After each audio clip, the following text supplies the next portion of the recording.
What's up guys? Andito tayo ngayon sa loob ng kotse natin. Pagpasensyahan nyo na medyo nagmo-moist kasi maulan sa labas. Tapos hindi na ako nagbukas ng engine at nagbukas ng aircon kasi mahal nga mahal ang gas. Tipid-tipid konti. Kaya ako nandito kasi marami nagtatanong or mga questions kung sulit pa ba. Meron mga followers sa TikTok na kahit konti lang may mga nagko-question kung may nabibili pa bang pyesa, may nabibili pa bang mga parts na medyo parang ang hirap ng hanapin. Pero so far meron naman available sa Shopee at Lazada, I think. Kasi doon ako nakabili ng nung nasiraan ako ng Clutch Master. Doon ako nakabili ng assembly. So hindi na ako bumili ng repair kit. Bumili ako ng isang buong assembly na. Para isang salpakan na lang siya. Sa mga nagtatanong kung worth it pa ba? Yes. Napaka worth it niya.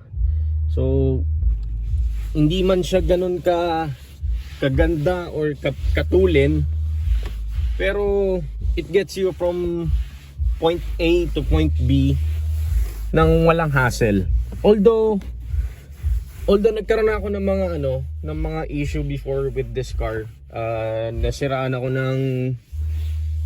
ng head gasket. Yes. Pumutok yung head gasket ko kasi if I remember it correctly,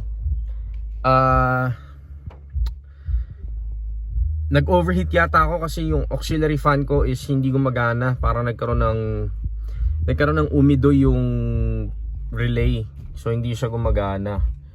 Pero after nun, kasi December nangyari yun, after nun, meron kasi kaming kapitbahay dito na magaling talaga mag-ayos ng sasakyan. So talagang mekaniko talaga siya.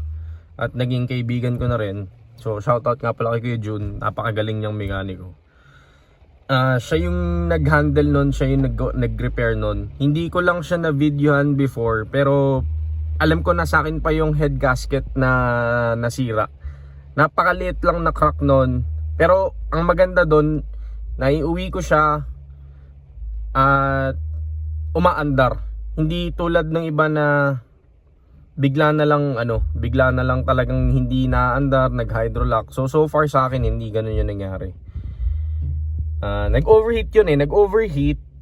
Tapos naayos ko yung connection.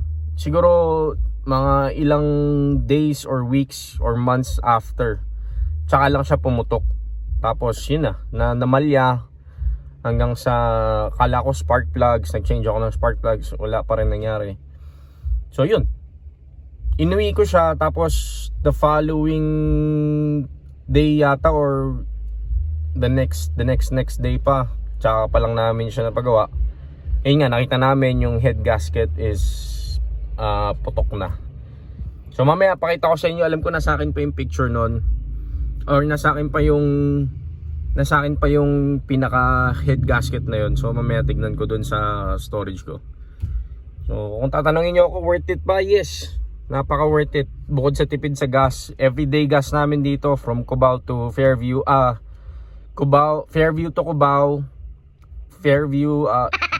Cubao to Fairview. Basta Fairview to Cubao to Fairview, 200 pesos. That's everyday gas. Tapos nung tumaas yung gas nung nakaraan, 'di ba, nagkaroon ng gera sa Middle East and between the US and the Middle East. Yung Iran-US war. Nagkaroon ng gas crisis, 'di ba? Everyday nagpapagas kami, almost same, 200. Pero hindi naman, okay pa rin. Nagpagas kami noon 500, umaabot siya ng 2 days. So ganun lang yung ganun lang yung consumption namin sa gas. Medyo malakas or something, pero hindi naman Kasi biro mo, para ka lang din nakamotor noon. Parang 8-9 kilometers per liter. So not bad. Tapos nadala namin siya sa San Ildefonso, Bulacan. Nagpagas kami 2,000 yata or 1,500 I think. So marami pang natira. So far tipid naman siya. Sulit, yes, maraming minor imperfections tulad ng mga gas-gas, dents. Hindi naman mawawala yun sa ganitong klaseng model ng sasakyan. Pero so far, napaka-reliable niya, sa totoo lang. So kung titingnan nyo, yan, napaka-basic lang niya. Meron tayong dashboard, meron tayong RPM, speedometer, temperature gauge, fuel gauge. Meron tayong clock dito, yan, clock yan, orasan yan. Tapos ito lang yung upgrade na ginawa namin. Medyo Bluetooth na siya. Para kahit papano, hindi na kailangan mag-wire. Yan lang. Sa engine, this is 1.6 BP engine. BP B6 yata or BG series kung tawagin. Mazda.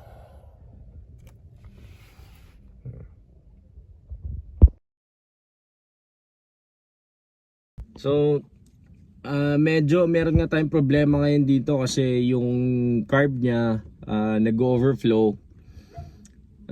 Sa tingin ko kailangan nang bumili ng carb repair kit. Kaso lang hindi ko alam yung eksaktong part number, so hindi ko alam kung saan ako makakabili. Nag-try ako mag-search sa Shopee at Lazada. Hindi ko lang sigurado kasi talaga yung part number. Siguro mas maganda kung sa auto supply na talagang yun may makasigurado ka. Yun, ang problema ko dito ngayon is yun lang naman, yung carb nag-overflow, namamalya siya. Tapos taas baba yung minor. Pag naggagas ako, same pa rin naman, 200 everyday. Pero yun nga, kasi ang pangit pakinggan eh, di ba? Siyempre, taas baba yung minor mo. Pag nagbukas ako ng aircon, pag medyo matagal na siyang umaandar, mag-1200 RPM siya. So it will cause ng pagtaas na consumption syempre. Pero so far, goods na goods ako dito sa kotse na to. Actually, ito yung kotse na medyo tumagal sa amin kasi magto 2 years na to eh. Nabili namin to October pa of 2024. Tama ba? O kasi ano ba ngayon? 2026 ngayon. Hindi ko na alam yung date. Basta nabili namin to magto 2 years ago na. Yung naging kotse namin before is Mazda 3 na 2008 model. Pakita ko yung mga pictures ng mga yung mga naging kotse namin. Alam ko meron pa akong mga nakasave. Meron din kaming ganito din na kulay asul, pero yun naman is 1.3, ito kasi 1.6. Sumunod nun is Nissan Sentra na Series 2 or kung tawagin nila is B13. Yun, yung medyo boxy type pa. Napaka solid din nun, tipid din yun sa gas, 200 everyday din yun. Kasi from original carb, nabili namin siya, naka 4K carb na siya, so naging tipid siya. Ang problema namin doon, pag umuulan, tumitirik siya. Ayaw niya nababasa.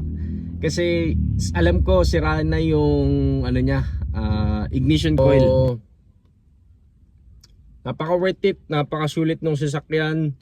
Hoping ako na ito tumagal to sa amin in the future. Kasi gusto ni Mrs. to eh. Sana ma-restore namin siya.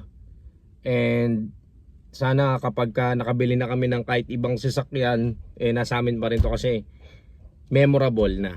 Sobrang, ito yung panahon na nasira yung motor namin, ito yung ginagamit namin, halos everyday na namin gamit to eh. So kahit saan kami magpunta, gamit na namin to. Kaya hindi na siguro kayang bitawan. So before, kaya naman kami bumili ng sasakyan kasi balak talaga namin siya i-buy and sell. Yun nga, since yung motor namin is lagi nang sirain at hindi pa namin kayang bumili ulit ng bago, so nag-stick kami nung nakakuha kami ng maganda-gandang hindi naman actually maganda, pero sa paningin namin maganda. Yun, nag-stick na kami dito. Yun lang yung pinaka major problem na top overhaul na siya. Pero simula nung na-top overhaul, wala na siya naging ibang major problem bukod dun sa problema namin ngayon sa sa carburetor niya ngayon, kaya na nag-overflow. Bukod dun, wala na. So napakasulit talaga, worth it.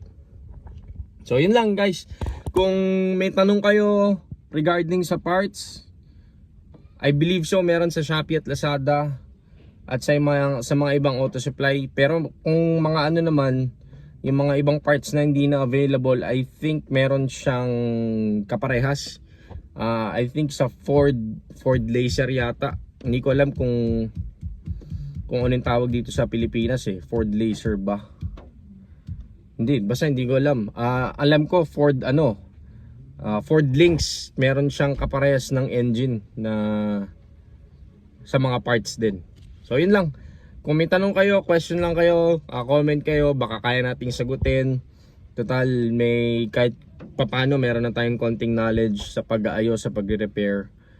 Yung mga gusto mag-DIY, gusto nilang matuto din, syempre dyan naman lahat nagsisimula.